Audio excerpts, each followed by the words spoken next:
এই বাজেটেই বাংলাদেশের স্বাধীনতার পর প্রথম বিরোধী দল আগামী অংশগ্রহণ করেছে। This is the first time in the history of Bangladesh in the parliament, opposition leaders requested to the speaker, honorable speaker, that he should we can go for package deal.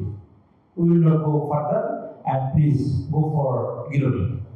আপনাদের স্বাগত আজকের এই বাজেট উত্তর ডিভিশনে। আপনারা জানেন 9,38,000 কোটি টাকা বাজেট দেওয়া হয়েছে, এটা ভোট বাজেট। এটি ফুলসের বিশ্লেষণ আছে, পক্ষে বিপক্ষে আলোচনা হয়েছে। আমার বলছি খুব ভালো বাজেট, আবার অন্য বছর বাজেট ভালো হয় না, তাহলে এইসব করা যেতে পারে। আমি আপনাদের যা জানাতে চাই তা হলো এই প্রথম বাজেট, তারেক রহমান সাহেবের বাজেট, এই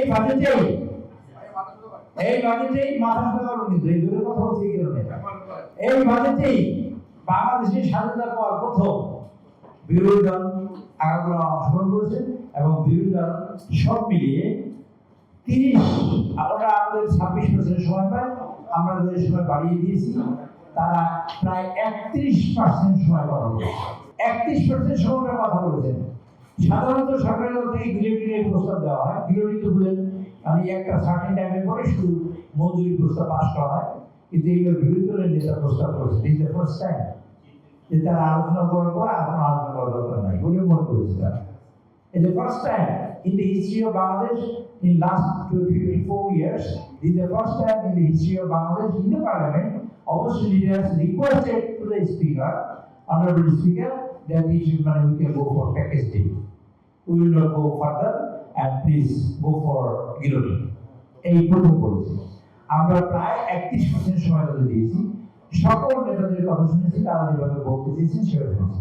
আপনারা দেখেছেন বিরোধী দলের নেতৃবৃন্দ 30 মিনিট 35 মিনিট ধরে কথা বলেছে। অপোজিশন লিডারের জন্য কোনো টাইম দেওয়া ছিল না। অপোজিশন লিডার পার্লামেন্টে দাঁড়িয়ে বলেছেন যে তার এলাকার সমস্যা, এ কথা বলেছেন তোলার বাজেট স্পিচে। মাননীয় প্রধানমন্ত্রী সেই দিন সন্ধ্যার সময় আমাদের মাননীয় যে প্রতিমন্ত্রী শাহাব সাহেব পাঠিয়েছেন তার সমস্যা সমাধানের জন্য। উনি ভবনে দাঁড়িয়ে বলেছেন এত ট্যাক্স ছাড় দিয়েছেন, একটা আইটেমের ট্যাক্স ছাড় দেওয়া যায় না। উনি বললেন কি আইটেম, সেটা হলো সাইকেল খরচ। মাননীয় প্রধানমন্ত্রী সাথে বলেন এটা সাইকেল খরচের ট্যাক্স ছাড় দেওয়া যায়। এই যে সরকার এবং বিরোধী দল ঐক্যবদ্ধভাবে একটা দেশ গঠন হচ্ছে আর একটা মেসেজ।